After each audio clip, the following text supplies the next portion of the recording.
तर साधारण सर्वसामान्य लोकांपर्यंत आपली योजना किंवा आपल्या दवाखाना पोहोचण्यासाठी काय नाही, कालची घटना जी पेपरला आपण बघितली ती बघितल्यानंतर निश्चितपणाने त्याची चौकशी आणि त्याच्याबद्दल आम्ही योग्य त्या पद्धतीने जर आमच्याकडून काय दिरंगाई झाली असेल तर निश्चितपणाने आमच्या यंत्रणेला आम्ही योग्य त्या कायदेशीर कारवाई करण्याबद्दलच्या सूचना देऊ. परंतु मी आपल्याला दुसरी बाजू पण सांगेन आरोग्य विभागाची, की आजच्या घडीला कुठल्याही पेशंट पर्यंत अत्यंत चांगल्या पद्धतीने अगदी तुम्ही छोट्या मोठ्या खेड्यापाड्यातच नव्हे तर वाडी वस्तीत आणि डोंगर कपाळीमध्ये सुद्धा आमच्या सगळ्या जी काय आरोग्य विभागाच्या आशा असतील, आमचे ANM असतील, आमच्या सगळे MPW असतील, हे सगळे लोक आरोग्य सेवक अतिशय चांगल्या पद्धतीनं पेशंट आणि त्या पेशंट बरोबर विशेषतः जी काय एकूण अशा बाळंतिणी असतील बाकीच्या सगळ्या लोकांच्यासाठी राईट मॉनिटरिंग करण्यासाठी आमची एक सिस्टम आहे. सेंट्रल गव्हर्नमेंटच्या गाईडलाईन्स आहेत त्याप्रमाणे त्यांच्यासाठी आम्ही पहिल्यांदा आग्रह करत असतो की तुम्ही अगोदर जर समजा अडचण असेल, कारण बऱ्याच वेळा आपण बघतोय पेपरला बातमी असतो की धनगरवाड्यामध्ये एखादी प्रचंड पावसाच्या वेळा प्रसूती होताना सुद्धा दुर्दैवी घटना घडते, पण त्यावेळेला सुद्धा तिथं आरोग्य विभागाची यंत्रणा पोहोचून त्या सगळ्या कुटुंबियांना आम्ही विनंती केलेली असते की तुम्ही खाली या. आमच्या हॉस्पिटलमध्ये तुमच्यासाठी अतिशय चांगल्या पद्धतीची माहेर नावाची योजना आहे की ज्या योजनेमध्ये तुमचा संपूर्ण खर्च आणि अतिशय चांगल्या पद्धतीची काळजी घ्यायची जबाबदारी राज्य शासनाची आहे. अशा आमच्या योजना आहेत.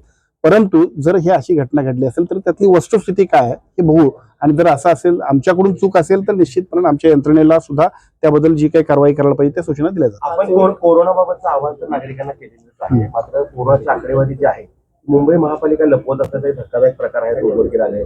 का लपवते आकडेवारी असा सवाल देखील आता विचारला जातो. मुळात मी आपणाला एवढंच सांगेन की लपवायची गरज अजिबातच नाही, लपवायची गरज नाही आणि वस्तुस्थिती लोकांपर्यंत सांगण्याची मात्र गरज आहे. याची लक्षणं सौम्य आहेत. काल सुद्धा जर आपण बघितलं असेल लोकसत्ताला एक बातमी होती आणि त्या बातमीमध्ये एका जबाबदार डॉक्टरांनी सांगितलेलं होतं की आता कोरोना सर्दी खोकलं म्हणजे सर्दी खोकलं जे आपण म्हणतो खोकला सर्दी खोकला किंवा फ्ल्यू तसा आपल्याबरोबर राहील. आता पूर्वीच्या काळात स्वाईन फ्लू होता की ज्याची भीती आपल्याला वाटत होती, परंतु आता स्वाईन फ्लूचे पेशंट अधूनमधून आपल्याला दिसतात पण तेवढी तीव्रता त्याची नाही.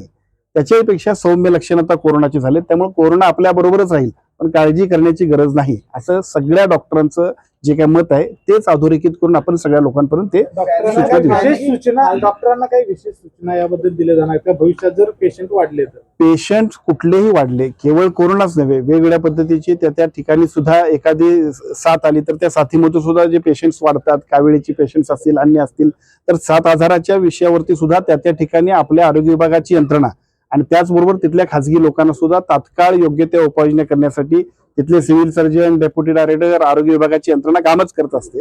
परंतु आजच्या घडीला जी काय पेशंटची संख्या वाढते, आपण बघितलं असाल महिन्याभरातली आपण आकडेवारी बघतोय, आपण एकेका गावामध्ये त्या वेळा 300 आणि 350 वाढत होते. भयंकर असा वेग त्यावेळेला होता, पण त्यावेळेला लक्षणही तेवढीच गंभीर होती आणि आजाराबद्दलची भीती होती. पण आता आजाराला घाबरण्याची गरज नाही, फक्त आपल्या आरोग्याची काळजी घेण्यासाठी आपल्या फॅमिली डॉक्टरांचा सल्ला घेऊन अत्यंत चांगल्या पद्धतीने आरोग्यपूर्ण काम करावं एवढीच विनंती आपण सगळेजण मिळून सगळ्या नागरिकांना करूया.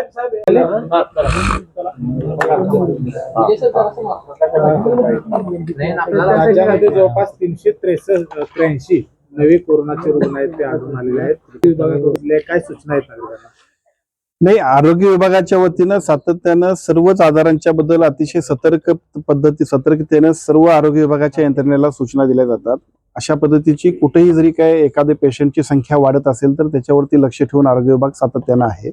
परंतु आता जी काही वाढलेली आकडेवारी आपण सांगताय, आपण महिनाभर बघतोय की कोरोनाच्या संख्येमध्ये विशेषतः देशभरामध्ये वेगवेगळ्या ठिकाणी काही संख्या अलीकडच्या काळात वाढते, त्यामुळे साहजिकच अनेक लोक याविषयी विचारणा करतायत.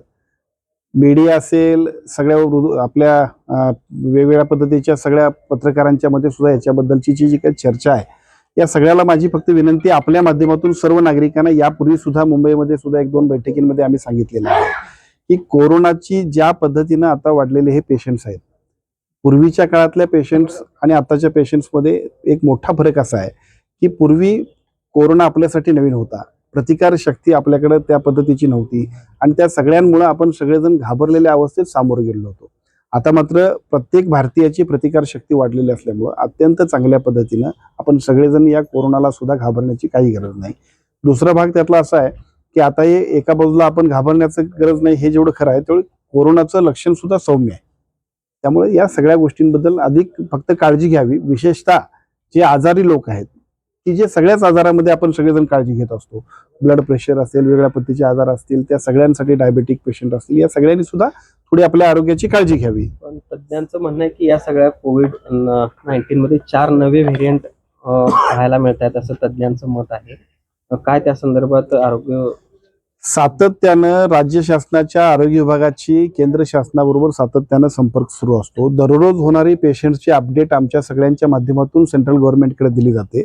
यापूर्वी सुद्धा 8 दिवसांपूर्वी एक बैठक झाली की ज्या बैठकीमध्ये सेंट्रल गव्हर्नमेंटनं सांगितलं की सौम्य लक्षण आहेत, त्यामुळे पहिल्यांदा आपण लोकांना पॅनिक करू देऊ नका, लोकांना अतिशय निवांतपणाने त्यांचं काम करू द्या.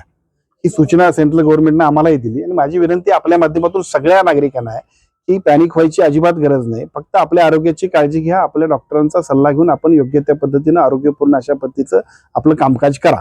ग्रामीण भागातील उपचारासंदर्भातल्या रुग्णालयासंदर्भात सध्या वाईट अवस्था आपल्याला महाराष्ट्रात आहे. कालचं एक उदाहरण द्यायचं म्हटलं तर एक महिला सेल्समॅन असा एक व्हिडिओ एका खासगी डॉक्टरचा सध्या मोठ्या प्रमाणात व्हायरल होतो. तो डॉक्टर मुंबईत एका रुग्णालयामध्ये काम करतोय. त्याचं म्हणणं असं आहे की आम्हाला प्रत्येक महिन्याला जास्तीत जास्त पेशंट दवाखान्यात वाढावे याच्यासाठी टार्गेट दिलं जातं.